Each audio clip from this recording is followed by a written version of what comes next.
Hello guys, today I will teach you about tau, TAO, tau. tau का दूसरा नाम है Buerger's disease, BUERGERS, Buerger's disease. ठीक है, बर्जर इसलिए बोलते हैं क्योंकि लियो बर्जर जो यूरोलॉजिस्ट थे प्रोफेसर, उन्होंने इसके बारे में स्टडी करा था, तो इसीलिए इसका नाम बर्जर डिजीज़ है। अब हम टाउ का फुल फॉर्म देखें, क्या होता है। T for thromboangiitis obliterans. ठीक है, इसका ये तुम्हारा फुल फॉर्म हुआ, राइट।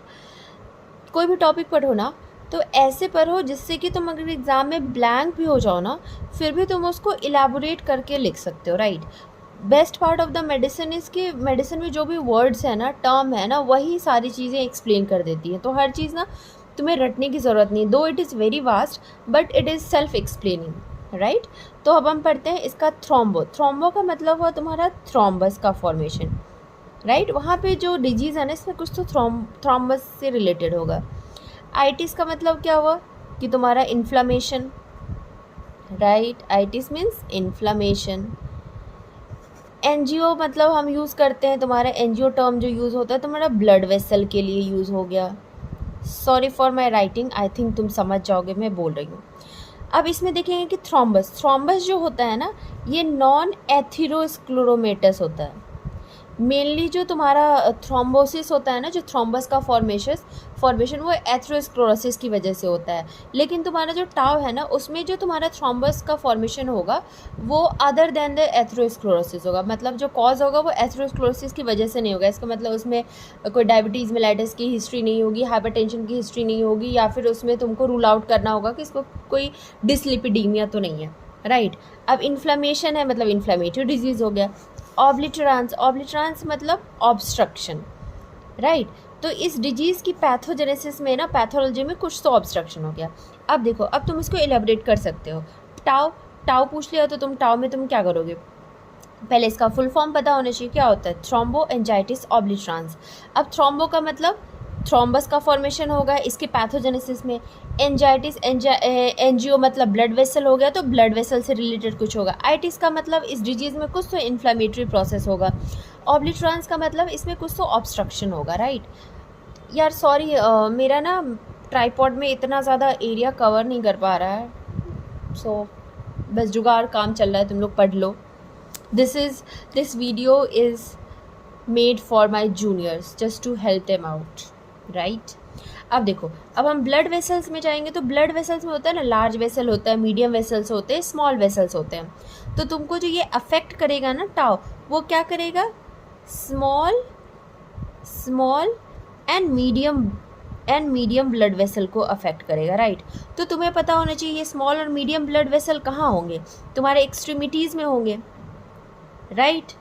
जो एक्सट्रीमिटीज़ का मतलब हैंड हो गया, लेग हो गया, इसमें होगा, राइट, या फुट कह सकते हो, इसमें होगा।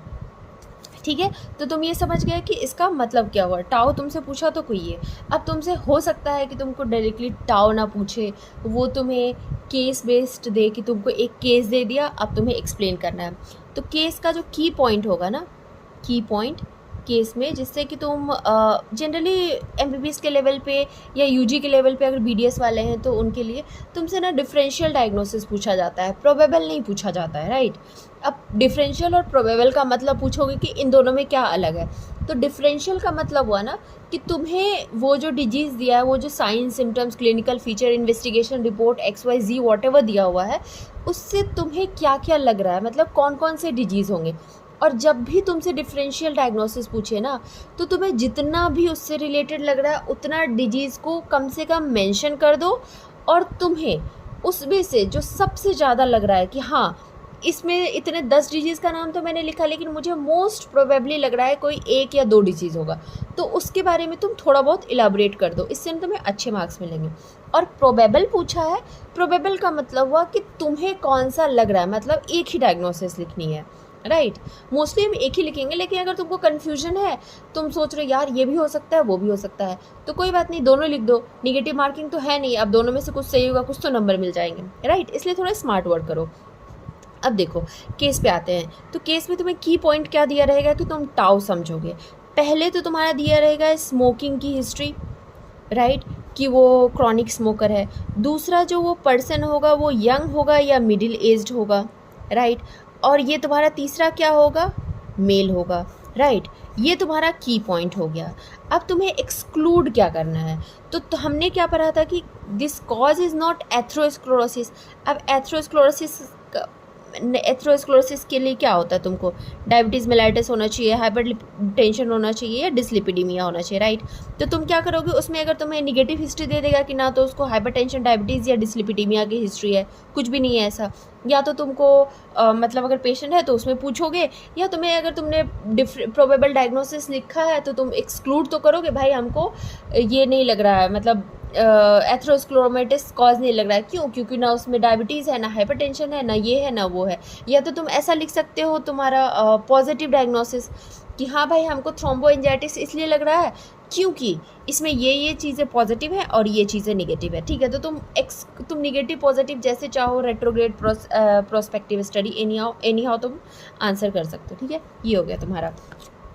अब हम आते हैं किस पे, ये तुम्हारा हो गया, ठीक है।